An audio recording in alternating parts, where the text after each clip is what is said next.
Hello there and welcome. In this video I got you 10 tips and tricks about base designs in Rimworld. We're going to talk about various things that you can implement into your constructions that will help your base work better and give you ideas to design your base the way you like it. So I hope that these will help you out, and let's get started with number one. I want to talk about planning your entry zone. Most people nowadays like to hold themselves a kill box at the entry zone, which is an area where you people have cover, the enemy doesn't, and they can be segmented to be coming in slower numbers. More about that in specific kill box videos. But the point here is that the entry area needs two things to work out. For one, you need to have an entry for your base. One way or another, you need to have a spot where the enemy can enter your base. Otherwise, raiders will start attacking your walls, your doors, and come via drop podders and sieges and breach raiders extraordinarily often. So instead we have a open system, and you need some way to let the enemy pour into. However you design it, this is the area where you will greet the enemy, and you will design around that a lot, especially when you're newer to the game. Don't worry about that. But you want always someplace that is specifically tailored for you to be strong and the enemy to be weak. How it looks, the fantasy of yours is the limit. So there's one last thing that I want to point out here. You can always set up your base and have a door that locks it. If you now set it to hold open and you let one of your folks run through there, it will be recognized by attackers to be enterable area. The fun part is when you now face a horde of man-hunting monsters that don't automatically attack structures, you can again close the door and you will be not really attacked by these. That's a pretty fun mechanic that I personally really like a lot. And the only thing you need to worry about, as you see here, is when you order the door to be closed, one of your people needs to pass actively through it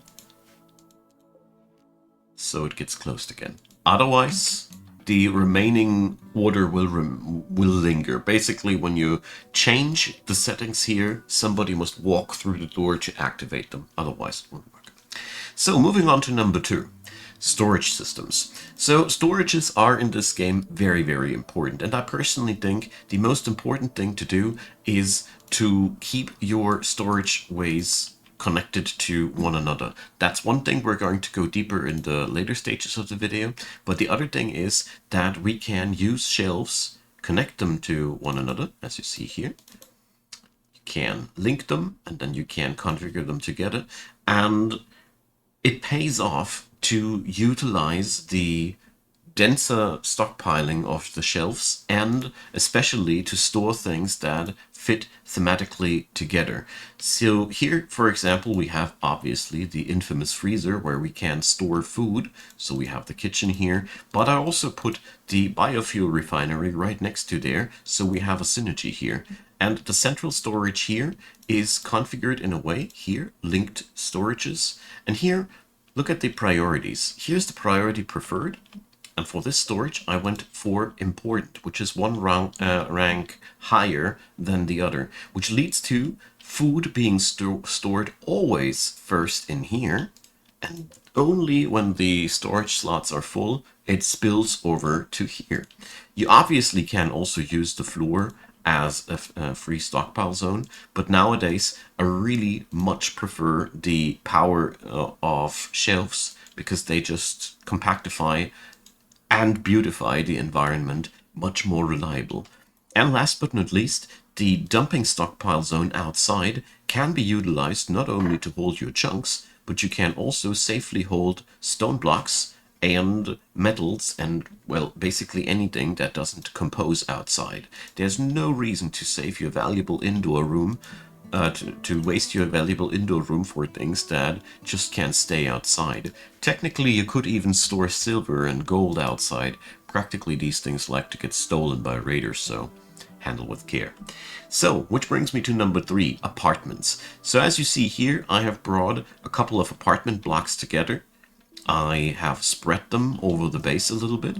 We have 2 apartment blocks for the colonists and 1 apartment block for prisoners and slaves. The real important thing here is, whatever you do, don't sleep on the following things. They need to have air conditioning, warm and cold. In the long run, this is really, really important. Connected air regulations, and all the gadgets and happy things that you can get. Also, try to have your apartments not in mountains. So mountain areas can spawn insectoids, and the last thing you want is insectoids spawning right in your bedroom area. That is really, really important. But from this point on out, well, it is hard for me to put up real ground rules, so to speak, for apartments, except for make them as fancy as possible and give them the air conditioning they need. I mean, if you go for a more barracks-oriented playstyle like here, this works nowadays also much, much better. We are recording this at version 1.6, where the penalties for barracks are much lower. So instead of this variant here, you can nowadays also go for multi-bedrooms, decorate them heavily, and you won't have that much of a big deal there. It's up to you. But the most important thing to me is that apartments should be in the vicinity of storages and or workshops, so people don't have to walk lengthy things. Don't put your apartments at this end of the base where there's basically nothing to interact with. But even that, it's hard to put that into any solid rules, because you can keep it quite creative here without suffering any harsh penalties. Now, moving on over to number 4, agriculture. So agriculture is one business that should be always located in the vicinity of your freezer, because the plant matter that is produced here is quickly hauled there. And as you see here, as a demonstration, you can combine power production and agriculture quite nicely together. Wind turbines don't interfere with fields, and the best part is the fields keep anything from growing that the wind turbines would be interfering. I mean, nowadays we have AutoCut. I was playing Rimworld way before that was a thing, so technically this is not really a necessity anymore, but I do like the synergy. More about the problems of this build a little bit later. Nowadays I don't build like that anymore, but I just wanted to show that they work together and there is quite a synergy. It's playstyle dependent, I would say. Also mind, agriculture is best served with a little bit of extra space between one another. This is not really enough room. This is enough room for blight not to spread over. So this faulty design here, if something gets blighted, it will spread on over to the neighboring fields. So leave a little bit of a room between the fields. I personally feel like 3 grids should be enough. And obviously try to get the fertile soil. I mean, that goes without saying. Now, number 5, regarding specialized buildings. This is workshops, research laboratories, recreational rooms. These have all a specific function, and with version 1.6 we receive penalties if we mix these things across, but we also gain bonuses if the workshop items are all workshops inside a workshop. So we can nowadays decrease the productivity of our workshops by not keeping it clear as a workshop. That is rather newish. So try to keep the workshop things exclusively to one another. And what's also rather new, labs are now buffed by books. So that means you want to have bookshelves and also sort of like your recreational things together. So lab and recreational area go, due to the power up of the books nowadays, a lot better. So that is one thing that I find quite interesting, and it wasn't like that in previous Rimworld versions. Obviously, these specialized buildings go best hand in hand with a close vicinity to apartments and storages. Which brings me to number 6, keep the recurring pathways short. So when your stone workers are working, that is the storage here should be close by. All these things where you do something repeatedly and very often, it is very much worth optimizing. But if you see that a certain procedure is not repeatedly happening that often or only once or twice a year, think well about the effort that you're putting into optimizing your layout. So for example, here the prisoners are a little bit off-site. I did that to make it a little bit harder for them if in case of a breakout. Maybe they shouldn't have a door here to the power grid, but you get the idea. Whereas these things are high priority and have short pathways all across the board. This is something that is very dependent on how your base is built and very dependent on your need to micromanage everything and how much obsession you want to put into these things. I'm usually a little bit more on the casual side, which some people notice, but I personally really think that 80%, 20% of the work made 80% of the effort. So optimize where a lot is happening and think twice if you really need to optimize where not so much is happening. But seriously, these workshops where you, for example, do tailoring, this is a really, really good example. It pays off so much to put a shelf right next to there where you just put in textiles on a critical importance. Like this, you will get the materials that your that your tailor wants directly where you there will process it. The more you optimize these things, the better the effort, the result will be. But you always, that's my personal opinion, should keep an eye out not to optimize the fun out. We are all wired differently. Number 7, defenses. So you already saw the kill box area. Here a quick explainer of what we see and a few defensive layers that I think combined keep your bases quite safe and are implementable into any design. Here goes. So first up, this thing is a crowd stopper. The enemy will, due to some odd reason, start piling up no longer as a compact clump, but go person by person as long as this weird thing is around. Here, barricade, trap, barricade, trap. You could keep it like that, but you can also do it like this. The enemy will be constantly slowed by going up and down, up and down, up and down. Yeah, thanks, Doc. This is what is happening. And this is quite useful to slow down the entrance of the enemy. Here we gun them down with combined effort of our turrets and our cover. If ever we get breached, we run around the corner and fight elsewhere here. Here you could expand. And also we have here our mortar sites. Since bases don't get attacked only frontally, here are a couple of other things. Traps at the corners of buildings. These babies here allow you to kite through your base when you have drop podders or your walls get breached. Very, very useful because the enemy likes to walk always the shortest way alongside of the wall and they will thwack themselves on these. Also, I spread a couple of gun turrets through the base. The enemy loves attacking these. You can center your fights around these, as melee enemies will also, sometimes if you're lucky, execute themselves on these. Spreading a couple of these is costly, but it gives you the window of opportunity to fight around something when you get attacked. And since drop pod raiders usually come in much lower numbers than frontal attackers, this, you gotta see, everything you put into your base is much more valuable compared to the frontline thingies. Last but not least, you can obviously multi-layer walls. You can also use explosives. Nowadays we have hunter drones that we can use.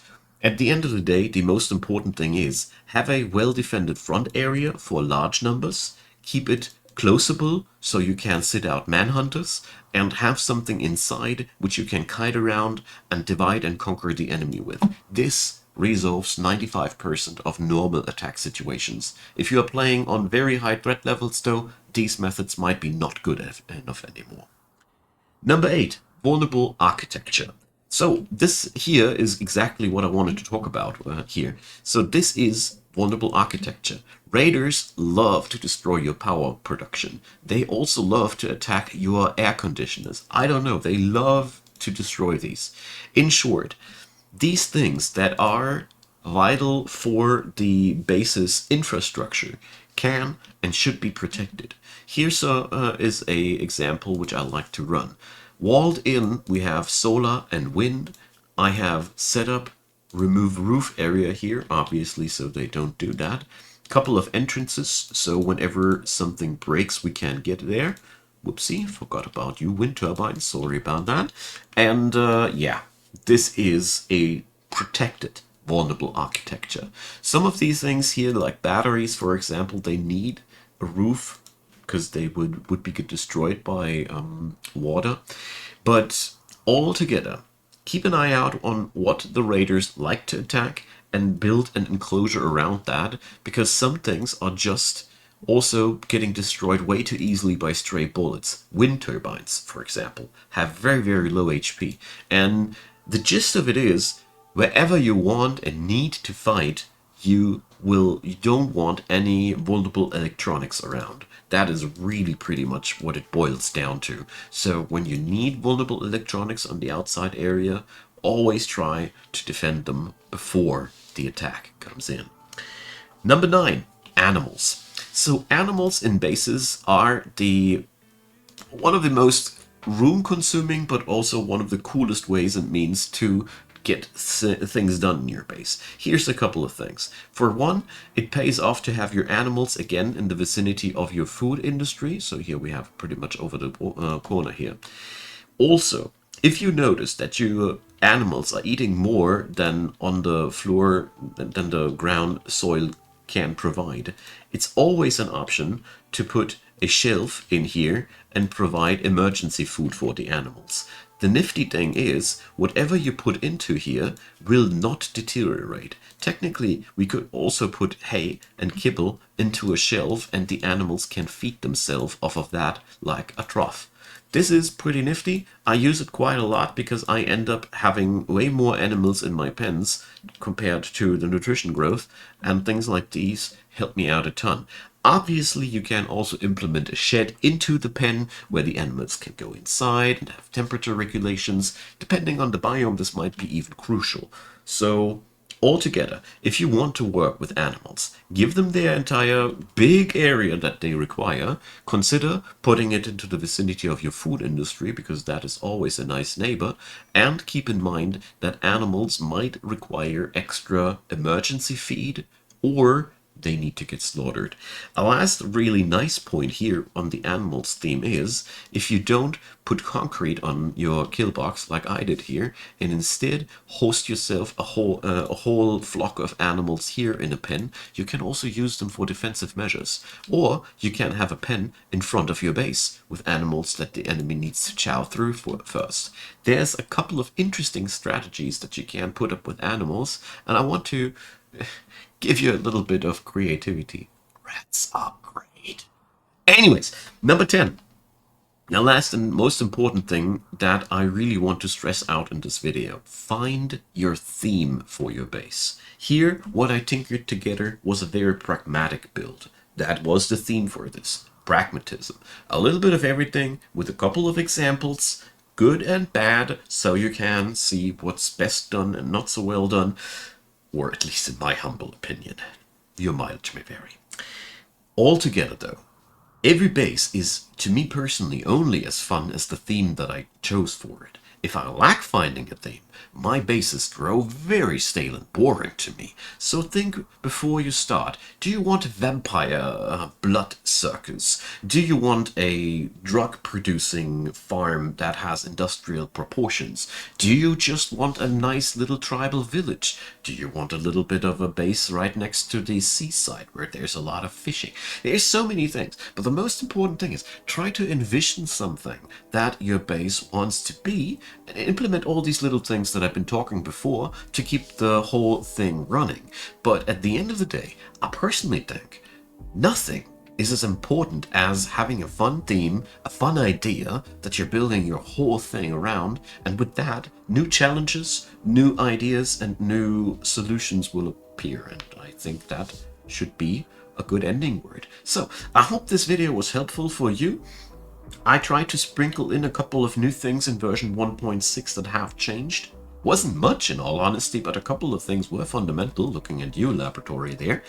And yeah, thanks for watching. Drop me a like or a subscribe. Feel free to support my work via Ko-fi or any other given means. I really deeply appreciate everything you guys do. And of course, many thanks for watching this video up until the very end. Appreciate your time, and see you soon.